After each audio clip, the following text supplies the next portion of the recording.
Hello.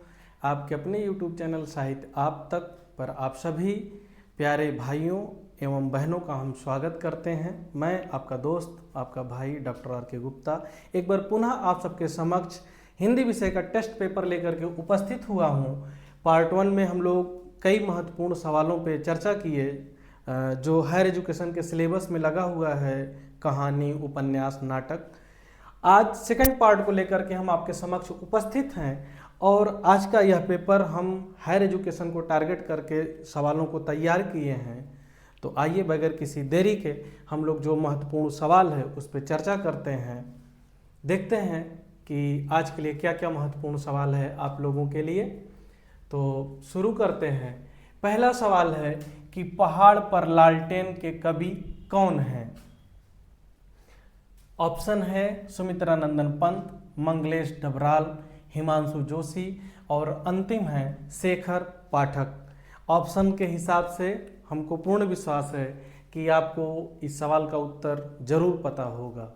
अगर नहीं पता होगा तो अभी हम चर्चा करते हैं आपके साथ। फर्स्ट पार्ट में हम आंसर को लास्ट में लिख दिए थे। आज थोड़ा सा ट्रेंड चेंज करते हैं कि पहले सवालों को पढ़ लेते हैं, फिर इसके बाद इस पे हम हर सवाल के विषय में डिटेल से चर्चा करते हैं जो और उससे जुड़ा हुआ कुछ महत्वपूर्ण टॉपिक है। आप लोग कमेंट करके बताइएगा कि कौन सा ट्रेंड रखा जाए, तो हमको थोड़ी आसानी होगी, सुविधा होगी और आप लोगों से हम उम्मीद करते हैं कि आप लोग हमारा सहयोग करिए ताकि हम आप लोगों का सहयोग कर सकें। आइए देखते हैं।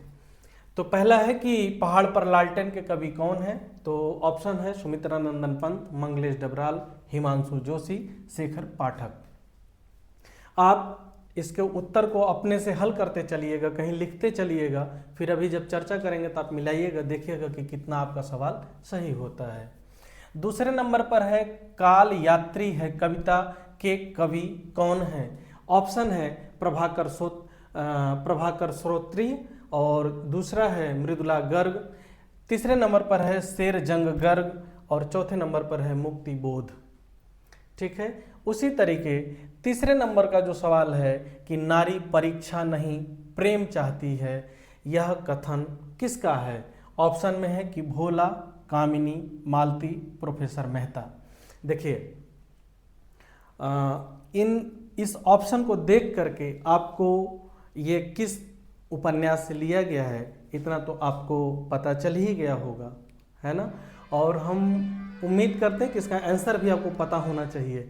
ये सवाल छोटा है लेकिन बड़ा महत्वपूर्ण है। ये राजकीय इंटर कॉलेज में और जीडीसी के भी एग्ज़ाम में ये पूछा जा चुका है ना।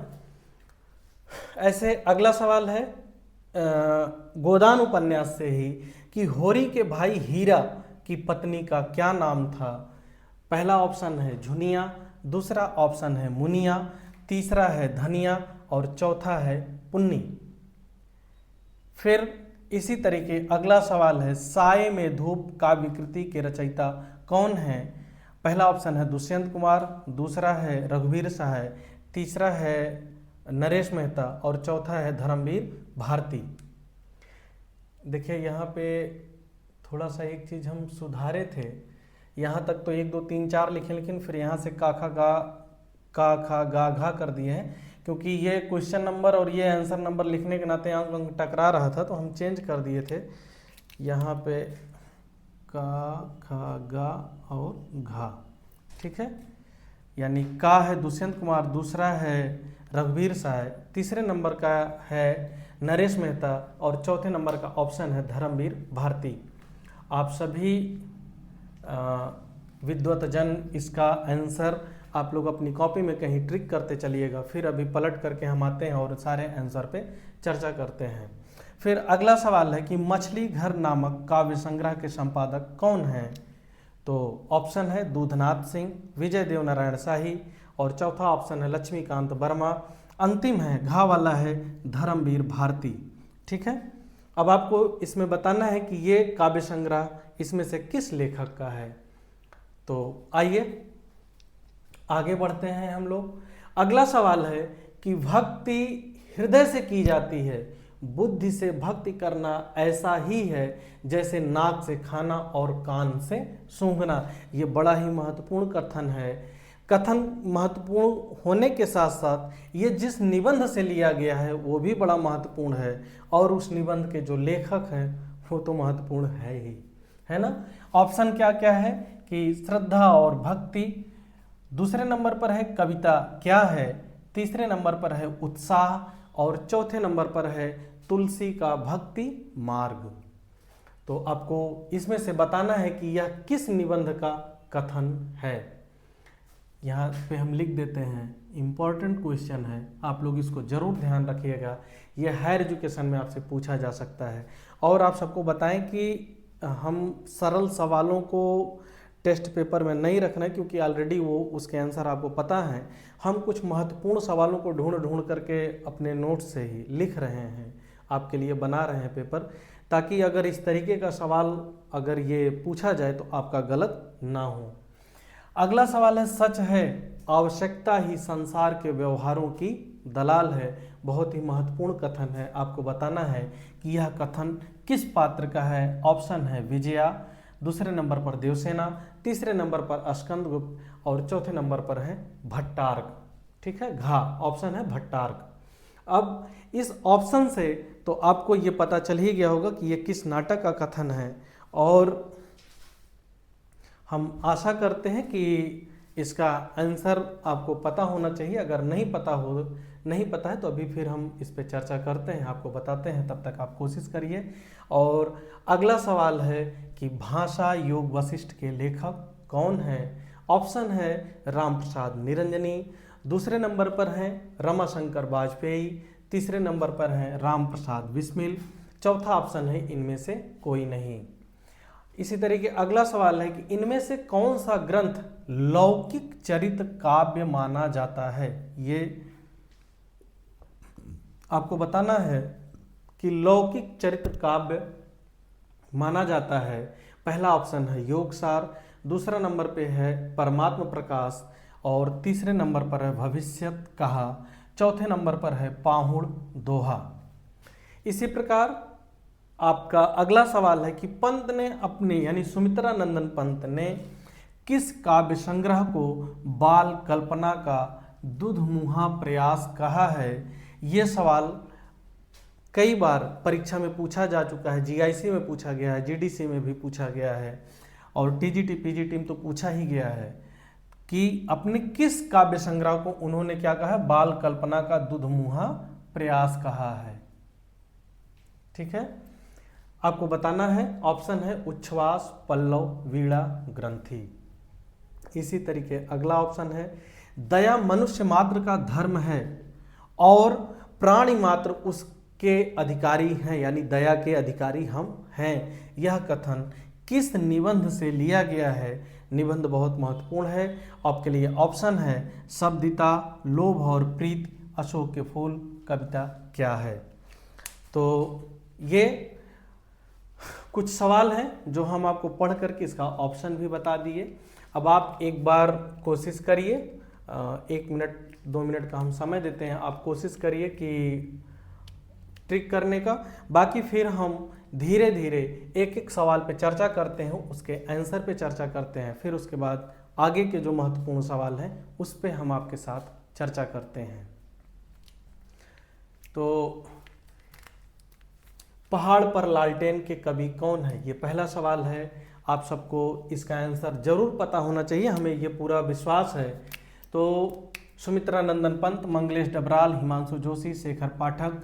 तो आप देखेंगे कि पहाड़ पर लालटेन के जो लेखक हैं उनका नाम है मंगलेश डबराल, यानी ऑप्शन 2 सही है। मंगलेश डबराल को आप कमेंट करके बताइएगा कि इनको किस काव्य संग्रह पर साहित्य अकादमी पुरस्कार दिया गया है। आपके लिए ये एक अलग से सवाल, आप हमको कमेंट करके बताइएगा कि मंगलेश डबराल को किस रचना पर, किस काव्य संग्रह पर साहित्य अकादमी पुरस्कार दिया गया था। और आप सबको बताएं कि मंगलेश डबराल की रचनाओं में पहाड़ी बिंबों की झलक मिलती है। जो महत्वपूर्ण जानकारी इनके विषय में यह है कि इनकी रचनाओं में, इनके काव्य संग्रहों में पहाड़ी बिंबों की झलक मिलती है। तो ये पहाड़ पर लालटेन जो काव्य संग्रह है ये बहुत बार पूछा जा चुका है। ठीक है, आइए देखते हैं। दूसरे नंबर का सवाल है कि काल यात्री है कविता के कवि कौन हैं? ऑप्शन है प्रभाकर श्रोत्रिय, मृदुला गर्ग, शेरजंग गर्ग, मुक्ति बोध। आप सबको बताएं कि ये कविता जिस लेखक की है उनका एक और महत्वपूर्ण काव्य संग्रह है कविता की तीसरी आंख। ठीक है, क्या है? कविता की तीसरी आंख। और अब हमको लगता है कि आपको इसका आंसर जरूर पता चल गया होगा कि इस क्वेश्चन नंबर 2 के जो लेखक हैं उनका क्या नाम है? प्रभाकर श्रोत्रिय, यानी ऑप्शन ए। इसका आंसर क्या होगा? Option A. इसी तरीके अब क्वेश्चन नंबर 3 है कि नारी परीक्षा नहीं प्रेम चाहती है, कथन किसका है? भोला, कामिनी, मालती, प्रोफेसर मेहता। तो उपन्यास का तो नाम गोदान है, आप सबको पता ही है। और ये मिस्टर खन्ना की पत्नी है मिसेज कामिनी, और ये मालती जी हैं, प्रोफेसर मेहता हैं। प्रोफेसर मेहता किससे प्रेम करते हैं? मालती जी से प्रेम करते थे। और इन्हीं मालती जी का ये कथन है कि एक नारी क्या चाहती है? परीक्षा नहीं चाहती है, अपितु वह प्रेम चाहती है। तो हम उम्मीद करते हैं कि इसका आंसर आपको पता चल गया होगा। बाकी गोदान उपन्यास का है, ये आपको पता ही है। आइए अगला सवाल है कि होरी के भाई हीरा की पत्नी का क्या नाम था? झुनिया, मुनिया, धनिया, पुन्नी। आप सबको बताएं कि उपन्यास के मतलब बीच में आप एक घटना देखते होंगे कि होरी जो गाय लेकर के आते हैं, पूरा उपन्यास उसी गाय की घटना पे आधारित है, उसी पे उसका नाम रखा गया है ना। यही हीरा, होरी का भाई हीरा ही रहता है कि जो ईर्ष्यावश गाय को जहर दे देता है और घर छोड़ करके भाग जाता है। ये सवाल भी आपसे पूछा जा सकता है और संभवतः पूछा गया है कि मतलब गाय को, गोदान उपन्यास में गाय को जहर कौन देता है? तो यही हीरा देता है, होरी का जो भाई रहता है। अब आपको इसमें बताना है कि इसकी पत्नी का क्या नाम था। तो ऑप्शन है झुनिया, मुनिया, धनिया, पुन्नी। तो देखिए झुनिया क्या रहती है? झुनिया इस होरी की बहू रहती है। क्या रहती है? बहू। तो एक ऑप्शन ये होगा कि ये तो नहीं है, ठीक है, यानी ये आंसर नहीं होगा। मुनिया ऐसा कोई इसमें पात्र नहीं है। धनिया होरी की पत्नी रहती है, तो इस हिसाब से क्या सही होगा? पुन्नी। यानी हीरा की पत्नी का क्या नाम था? पुन्नी था। आइए, साय में धूप काव्य कृति के रचयिता कौन हैं? तो ऑप्शन है दुष्यंत कुमार, रघुवीर सहाय, नरेश मेहता, धर्मवीर भारती। हमको पूरा विश्वास है कि इसका आंसर आप सबको पता होगा कि हिंदी साहित्य में गजल के जो जन्मदाता माने जाते हैं आदरणीय दुष्यंत जी, साय में धूप इन्हीं की रचना है। तो इस प्रकार सही होगा ऑप्शन ए। मछली घर नामक काव्य संग्रह के संपादक कौन हैं? तो आप सबको पता होना चाहिए, अगर नहीं पता है तो इसका उत्तर होगा खा, विजय देव नारायण शाही। ठीक है, तो ये 6 सवाल और उसके महत्वपूर्ण उत्तर। आइए अब हम लोग और एक चीज़ आप लोग कर सकते हैं कि इस टेस्ट पेपर से अगर कुछ आपको नया सवाल मिल रहा हो तो आप उसको कहीं नोट करते हुए चलिएगा। ये विशेष रूप से हम हायर एजुकेशन को टारगेट करके बना रहे हैं पेपर, है ना। और पिछले वीडियो में भी आपको बताए थे और इस वीडियो में भी बताते हैं कि ये जो हम नोट्स बना रहे हैं, ये पेपर, टेस्ट पेपर जो हम बना रहे हैं, ये कहीं कोई मार्केट की किताब नहीं, अपितु जो हम पिछले 15 वर्षों की तपस्या का फल है, जो नोट्स है हमारा, हम उसी से आपके लिए सवाल बना रहे हैं। आइए अगला सवाल है कि भक्ति हृदय से की जाती है, बुद्धि से भक्ति करना ऐसे ही है जैसे नाक से खाना और कान से सूंघना। यह कथन किस निबंध से लिया गया है? तो पहला ऑप्शन है कि श्रद्धा और भक्ति, दूसरा कविता क्या है, तीसरा उत्साह और घा है तुलसी का भक्ति मार्ग। तो आप लोग जल्दी से अपने कॉपी में इसके आंसर को लिखने का प्रयास करिए, फिर उसके बाद हम आते हैं इसके उत्तर पर। तो देखिए, भक्ति की बात की जा रही है, तो वैसे आप समझिए कि भक्ति यहाँ पे दो ऑप्शन में, एक श्रद्धा और भक्ति, और यहाँ पे तुलसी का भक्ति मार्ग, सॉरी ये देखिए मिट गया, ठीक है। तो इस हिसाब से हमको लगता है कि इन्हीं दोनों में से कोई होना चाहिए। तो आप सबको बताएं कि इसका आंसर होगा श्रद्धा और भक्ति। ये आचार्य रामचंद्र शुक्ल का निबंध है, श्रद्धा और भक्ति। इससे हर परीक्षा में सवाल पूछा जाता है, तो आप इस कथन के विषय में जरूर जानते रहिएगा। चलिए हम लोग चलते हैं अब अगले सवाल पर। सच है आवश्यकता ही संसार के व्यवहारों की दलाल है, बड़ा ही महत्वपूर्ण कथन है। ऑप्शन है विजया, देवसेना, स्कंदगुप्त, भट्टार्क। तो ऑप्शन से आप सबको तो पता चल ही गया होगा कि यह जो कथन है ये स्कंदगुप्त नाटक का है। अब किस पात्र का है आपको बताना है, तो जल्दी से आप लोग अपनी कॉपी में उत्तर लिखिए और हम चलते हैं इसके आंसर पर। आंसर बताने से पहले आप सबको बताएं कि देखिए 4 पात्र हैं, 4 पात्रों के बीच, 4 पात्रों को लेकर के पूरे नाटक में बड़ी महत्वपूर्ण घटना घटती है।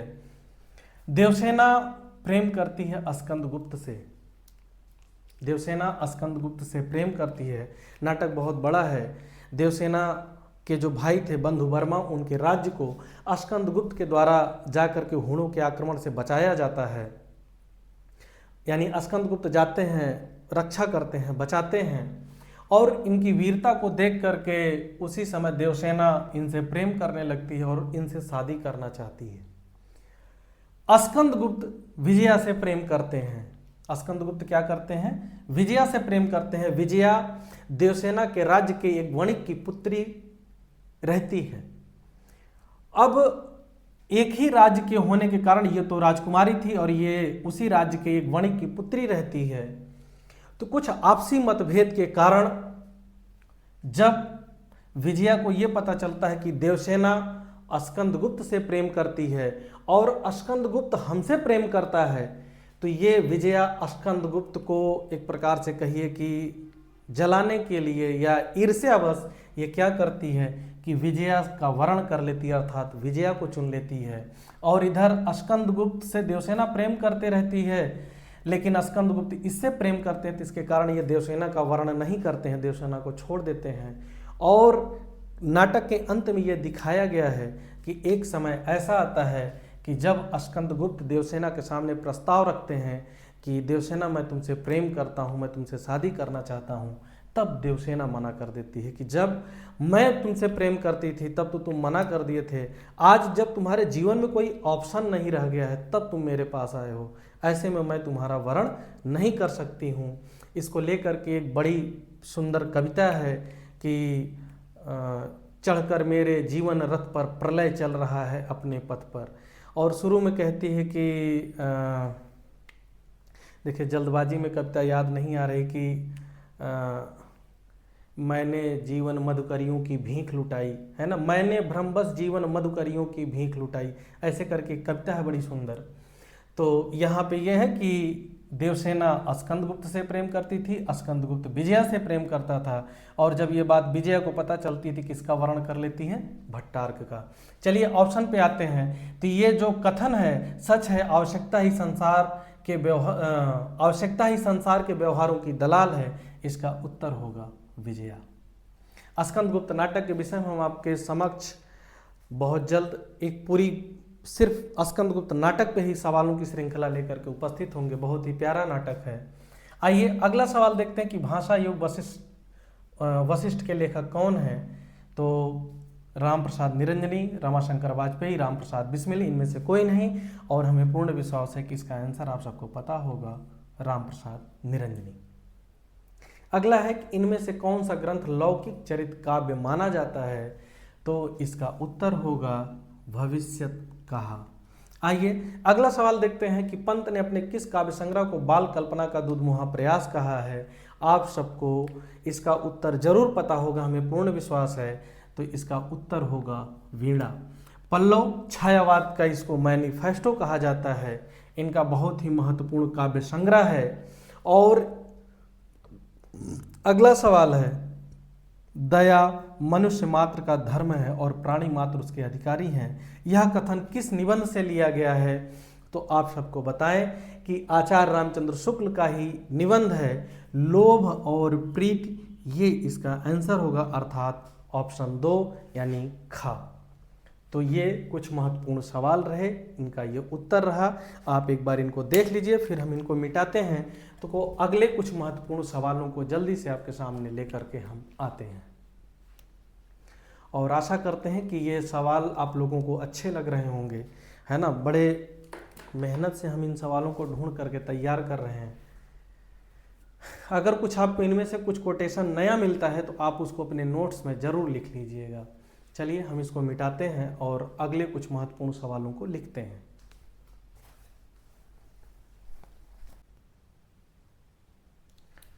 आइए हम लोग अब कुछ अन्य महत्वपूर्ण सवालों पे चर्चा करते हैं।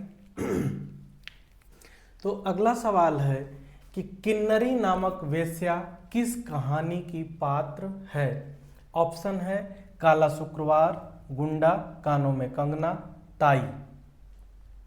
तो आप लोग जल्दी से इसका आंसर अपनी कॉपी में कहीं लिखिए, फिर इसके बाद अभी हम इस पर चर्चा करते हैं। तो आप देखिए, आपको इस कहानी का नाम पता है या नहीं पता है ना।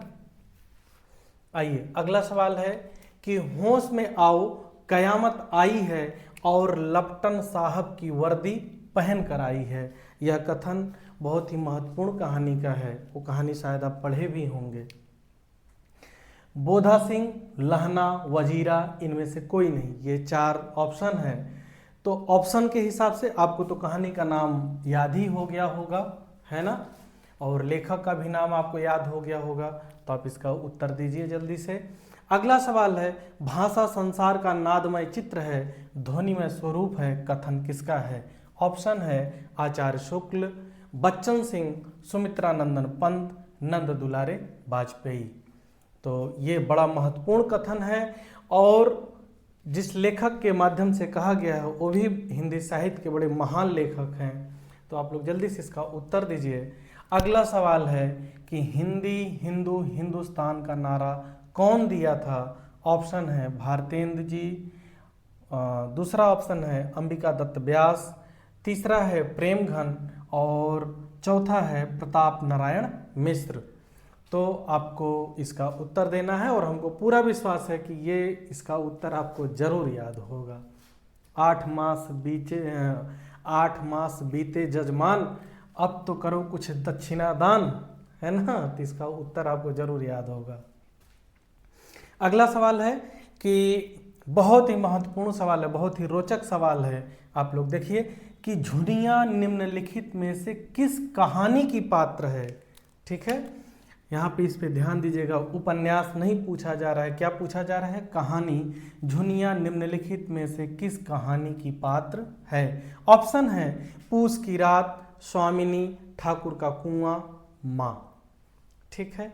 अगला सवाल है, प्रयोगवाद दृष्टिकोण का अनुसंधान है, यह कथन किसका है? तो ऑप्शन है केसरी कुमार, रघुवीर सहाय, नंद दुलारे वाजपेयी, अंतिम है अज्ञेय जी। ये सवाल देखिए थोड़ा सा बोर्ड पे जगह कम होने के कारण हमको क्षमा करिएगा, है ना। अगर थोड़ा सा कम साफ दिखाई देगा तो हमारी आवाज़ से आप सुन लीजिएगा। सवाल है कि निजता की सुरक्षा के प्रतिनिधि कवि माने जाते हैं। पहला ऑप्शन है जयशंकर प्रसाद, दूसरा ऑप्शन है कबीरदास, तीसरा ऑप्शन है अज्ञेय जी, चौथा ऑप्शन है इनमें से कोई नहीं। तो जल्दी जल्दी इसका उत्तर आप लोग अपनी कॉपी में लिखिए। इसके बाद इसी तरीके अगला सवाल है कि कविता उत्कृष्ट शब्दों का उत्कृष्ट क्रम है। कविता उत्कृष्ट शब्दों का उत्कृष्ट क्रम है, यह कथन किसका है? आपको उत्तर इसका देना है। ऑप्शन है हजारी प्रसाद द्विवेदी, रामस्वरूप चतुर्वेदी, आचार्य शुक्ल, बच्चन सिंह। जो पिछला टेस्ट पेपर हम बनाए थे उसमें उत्तर लास्ट में हम लिख दिए थे, इसमें हम एक बार पढ़ करके फिर चर्चा कर ले रहे हैं। तो आपके लिए कौन सा सुविधाजनक है आप कमेंट करके बताइएगा, हम उसी तरीके आगे बढ़ेंगे। तो हजारी प्रसाद द्विवेदी, रामस्वरूप चतुर्वेदी, आचार्य शुक्ल, बच्चन सिंह इस ऑप्शन में है। कविता उत्कृष्ट शब्दों का उत्कृष्ट क्रम है। चलिए अगला सवाल है कि किस आचार्य ने गुणों को रस आश्रित माना है? किस आचार्य ने गुणों को रस आश्रित माना है? आंसर ऑप्शन है पहला भामा, दूसरा दंडी, तीसरा वामन, चौथे पे है आनंदवर्धन। तो इसका उत्तर जल्दी से आप लोग दीजिए। अगला सवाल है कि प्रतिभा व्युत्पत्ति मिश्र संवेते श्रेयसो, है ना, श्रेयसो इति। प्रतिभा व्युत्पत्ति मिश्र संवेते श्रेयस्यो इति, यह मत किस विद्वान का है? ऑप्शन है भामा, आचार्य मम्मट, तीसरा है राजशेखर, चौथा है रुद्रट। तो इसका उत्तर आपको देना है। अगला सवाल है विशिष्ट पद रचना किस काव्य शास्त्रीय संप्रदाय से संबंधित है? ऑप्शन है रस संप्रदाय, अलंकार संप्रदाय, रीति संप्रदाय, ध्वनि संप्रदाय। तो इसका उत्तर बहुत आसान है, हमको विश्वास है कि आपको जरूर आता होगा।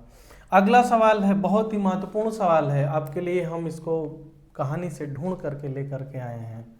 इसका ऑप्शन भी आप देखिएगा आपको कैसे इसका उलझाऊ ऑप्शन है अगर आप नहीं पढ़े हैं। कि शास्त्र में लिखा है कि जिसके पुत्र नहीं होता उनकी मुक्ति नहीं होती, कथन किस कहानी का है? देखिए, माँ कोसी का घटवार, ताई राजा निर्वंशिया। अब आप समझ सकते हैं कि बेटे की बात हो रही है और तीन नाम मिलता जुलता है, माँ, ताई, राजा निर्वंशिया, है ना। तो जल्दी से इसका आप उत्तर दीजिए, फिर हम बताते हैं इसका आंसर। अगला सवाल है कि हिंदी की प्रसिद्ध कहानी कसाईवाड़ा के लेखक हैं ओम प्रकाश वाल्मीकि, शिवमूर्ति, शेखर जोशी, कमल भारती। इसी तरीके अगला सवाल है कि जैनेन्द्र किस युग के कहानीकार हैं? प्रेमचंद युग, प्रेमचंदोत्तर युग, नई कहानी आंदोलन, समकालीन कहानी आंदोलन, है ना। तो ये अन्य महत्वपूर्ण सवाल हैं। एक बार जल्दी से आप लोग इनका उत्तर आप लोग अपनी कॉपी में लिखने का अभ्यास करिए, बाकी फिर हम शुरू करते हैं इसके सही उत्तर पे चर्चा। पहली कहानी है किन्नरी नामक वेश्या किस कहानी की पात्र है? काला शुक्रवार, गुंडा, कानों में कंगना, ताई। ये 4 ऑप्शन है। तो इसका उत्तर हमको लगता है कि आप लोगों को जरूर पता होगा। अगर नहीं पता होगा तो आप सबको बताते हैं। इसका सही उत्तर राधिका रमण सिंह की कहानी है कानों में कंगना। इसी कहानी की ये नायिका है, पात्र है कानों में कंगना। होता क्या है कि जो इस कहानी का नायक है, एक सेकंड,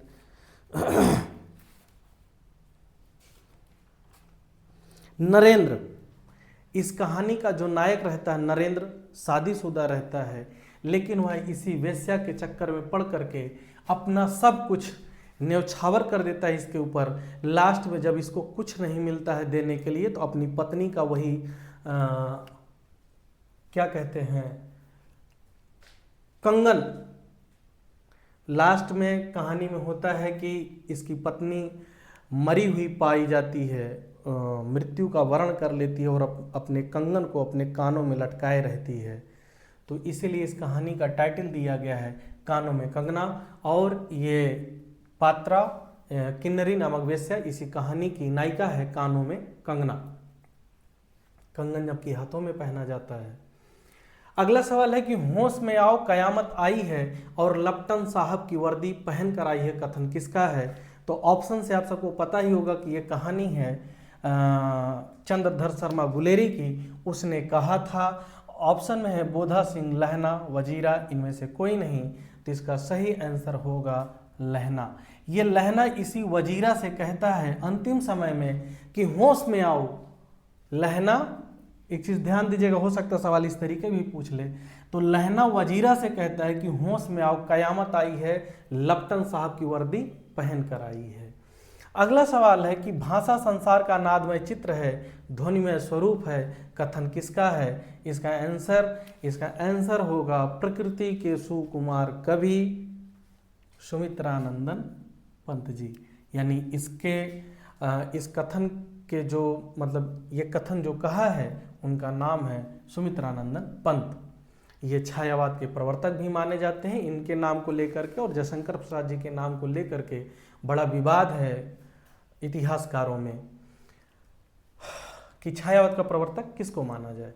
अगला सवाल है कि हिंदी, हिंदू, हिंदुस्तान का नारा कौन दिया था। तो हम आपको पहले ही एक लाइन पढ़े थे कि 8 मास बीते जजमान, अब तो करो कुछ दक्षिणा दान। ब्राह्मण पत्र के संपादक प्रताप नारायण मिश्र का ये कोटेशन है, हिंदू, हिंदी, हिंदू, हिंदुस्तान। इसका उत्तर आप सबको पता ही होगा। अगला सवाल है झुनिया। देखिए कितना अच्छा सवाल आपके लिए हम लेकर के आए हैं कि झुनिया निम्नलिखित में से किस कहानी की पात्र है। तो झुनिया न पूस की रात की पात्र है, न ठाकुर का कुआं, न माँ। पात्र किस कहानी की? स्वामिनी। कहानी है स्वामिनी, इसी कहानी की ये पात्र है झुनिया। अगर आपसे जब उपन्यास पूछा जाएगा तब आप बताइएगा गोदान। होरी के पुत्र गोबर की पत्नी का नाम रहता है झुनिया। ठीक है। अगला सवाल है प्रयोगवाद दृष्टिकोण का अनुसंधान है कथन किसका है। ऑप्शन है केसरी कुमार, रघुवीर सहाय, नंद दुलारे वाजपेयी, अज्ञेय। तो अज्ञेय जी का ये कथन है नहीं। नंद दुलारे वाजपेयी ने वो बैठे ठेले का धंधा ऐसे करके कुछ कोटेशन है इनका। रघुवीर सहाय का भी ये कथन नहीं है, ये कथन है केसरी कुमार का। ठीक है। प्रयोगवाद दृष्टिकोण का अनुसंधान है, ये कोटेशन है केसरी कुमार का। अगला सवाल है कि निजता की सुरक्षा के प्रतिनिधि कभी माने जाते हैं। तो ये इसका आंसर हो जाएगा अज्ञेय जी, और इसका आंसर आप सबको पता होगा, हमको विश्वास है ऐसा। अगला सवाल है कि कविता उत्कृष्ट शब्दों का उत्कृष्ट क्रम है, यह कथन किसका है। तो यह कथन है राम स्वरूप चतुर्वेदी जी का। किसका कथन है? राम स्वरूप चतुर्वेदी जी का। अगला सवाल है कि किस आचार्य ने गुणों को रस आश्रित माना है। तो रस आश्रित माना है आनंद वर्धन जी ने। इन्होंने गुणों को रस आश्रित माना है। अगला सवाल है कि प्रतिभा व्युत्पत्ति मिश्रा समवेते श्रेय यस्य इति, यह मत किस विद्वान का है। तो ऑप्शन है भामा, आचार्य मम्मट, राजशेखर, रुद्रट। तो इसका उत्तर हो जाएगा राजशेखर। इसी तरीके अगले क्रम में है विशिष्ट पद रचना किस काव्य शास्त्रीय संप्रदाय से संबंधित है। तो इसका उत्तर हमको पूर्ण विश्वास है कि आप सबको पता होगा। इसका उत्तर हो जाएगा रीत संप्रदाय। अगला सवाल है शास्त्र में लिखा है जिसके पुत्र नहीं होता उनकी मुक्ति नहीं होती, कथन किस कहानी का है।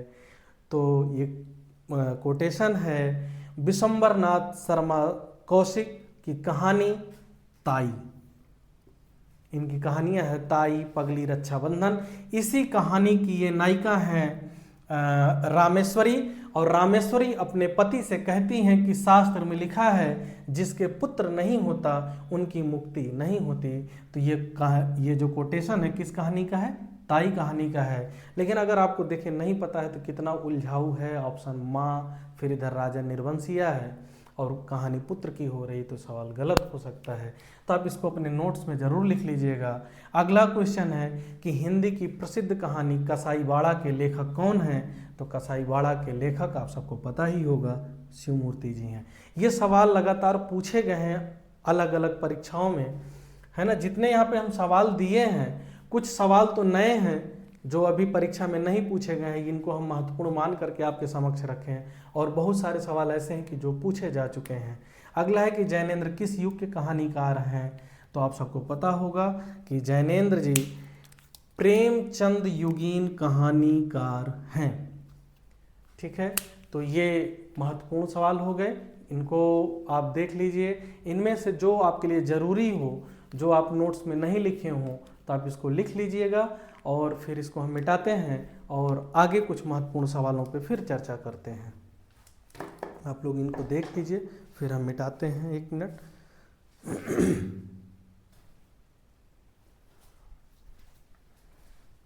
चलिए, तो इसको हम मिटाते हैं और कुछ अन्य महत्वपूर्ण सवालों पे आपके साथ चर्चा करते हैं।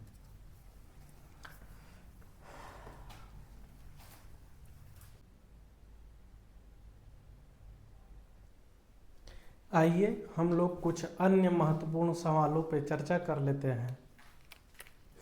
तो अगला सवाल है, निम्न में से किस लेखक को शब्द शिल्पी कहा जाता है?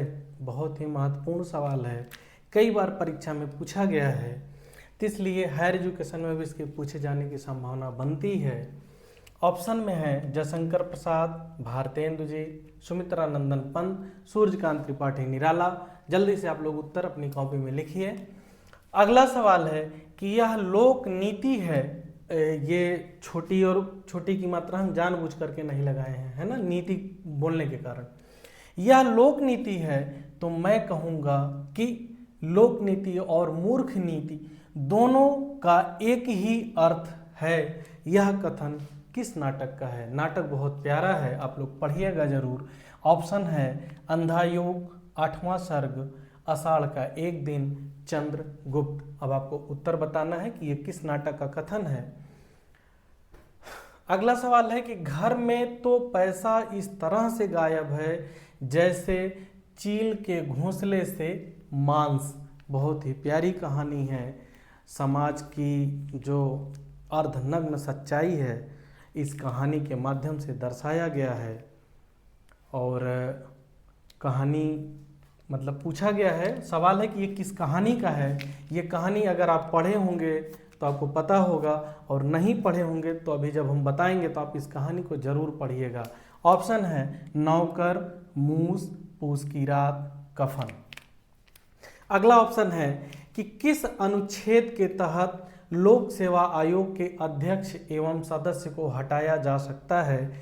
एक सवाल ऐसे ही हम रुचिकर बनाने के लिए यहाँ पे लिख दिए हैं। ये पूछा जा चुका है हायर एजुकेशन में कि लोक सेवा आयोग के अध्यक्ष और सदस्य को, ये अंडर मार्क कर देते हैं कि लोक सेवा आयोग के अध्यक्ष एवं सदस्य को किस अनुच्छेद के तहत हटाया जा सकता है। आर्टिकल 315, 317, 320, 318।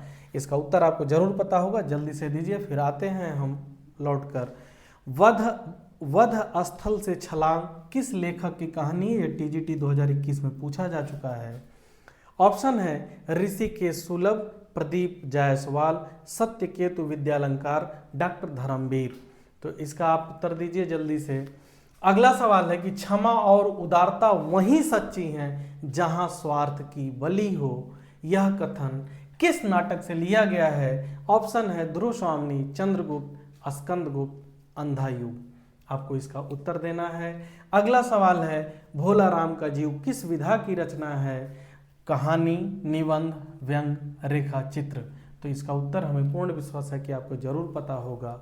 पड़ोस की खुशबू यात्रा वृत्त के लेखक कौन है? यानी ये पड़ोस की खुशबू यात्रा वृत्तांत है। ऑप्शन में है नरेश मेहता, रामदरस मिश्र, नासिरा शर्मा, यशपाल। इसी तरीके अगला सवाल है कि पूंजीपतियों की शोषक वृत्ति को, ये देखिए पूंजीपतियों की शोषक वृत्ति को उजागर करने वाले लेखक कौन हैं? जयशंकर प्रसाद, हरिशंकर परसाई, यशपाल, पांडे बचन शर्मा, उग्र। तो ये कुछ और अन्य महत्वपूर्ण सवाल हैं। आइए अब इनके हम उत्तर पे चर्चा कर लेते हैं। तो किस लेखक को शब्द शिल्पी कहा जाता है? तो प्रकृति के सुकुमार कवि सुमित्रा नंदन पंत जी को शब्द शिल्पी कहा जाता है। और आप सबको बताएं कि केदारनाथ अग्रवाल को प्रगतिवादी धारा का पंत कहा जाता है। वही केदारनाथ अग्रवाल जिनका जन्म गोस्वामी तुलसीदास जी के घर के पास में हुआ था, है ना। आइए अगला सवाल है कि यह लोक नीति है, तो मैं कहूंगा कि लोक नीति और मूर्ख नीति दोनों का एक ही अर्थ है। तो यह कथन किस नाटक का है? आप सबको बताएं कि मोहन राकेश का एक नाटक है आषाढ़ का एक दिन। इसका एक पात्र है मातुल। आषाढ़ का एक दिन नाटक का एक पात्र है मातुल, ये उसी का कोटेशन है। कालिदास उसके मुख्य पात्र हैं इस नाटक के। तो इसका उत्तर हो जाएगा आषाढ़ का एक दिन। अगला सवाल है घर में तो पैसा इस तरह से गायब है जैसे चील के घोंसले से मांस। यह कथन किस कहानी का है? तो यह कथन है कहानी कफन। मुंशी प्रेमचंद जी की ये अंतिम कहानी है, 1936 ईस्वी में प्रकाशित हुई थी। अगर आप पढ़े हैं तो इस कहानी में क्या दर्द दिखाया गया है वो आपको पता होगा। घीसू और माधव, अगर नहीं आप पढ़ें तो आप इस कहानी को जरूर पढ़िएगा, बहुत प्यारी कहानी है। आइए, तो ये जीएस का सवाल है, इसका उत्तर हो जाएगा आर्टिकल 317 के तहत इनके अध्यक्ष और सदस्य को हटाया जा सकता है। वध स्थल से छलांग किस लेखक की कहानी है? तो इसका उत्तर हो जाएगा ऋषिकेश सुलभ। अगला सवाल है कि क्षमा और उदारता वहीं सच्ची है जहां स्वार्थ की बलि हो। ये कोटेशन बहुत महत्वपूर्ण है और आप सबको बताएं कि ये कोटेशन है स्कंदगुप्त नाटक का। स्कंदगुप्त नाटक का यह कथन है। अभी ज़्यादा सवाल स्कंदगुप्त से हम बनाए हैं, अब अगला टारगेट रहेगा चंद्रगुप्त और ध्रुवस्वामिनी से।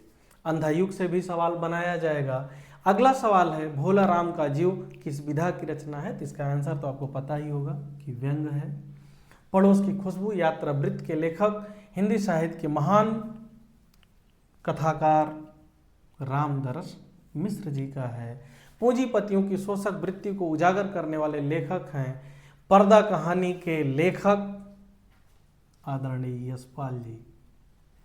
ठीक है, तो मेरे प्यारे भाइयों, मेरी प्यारी बहनों, आज के लिए बस इतना ही।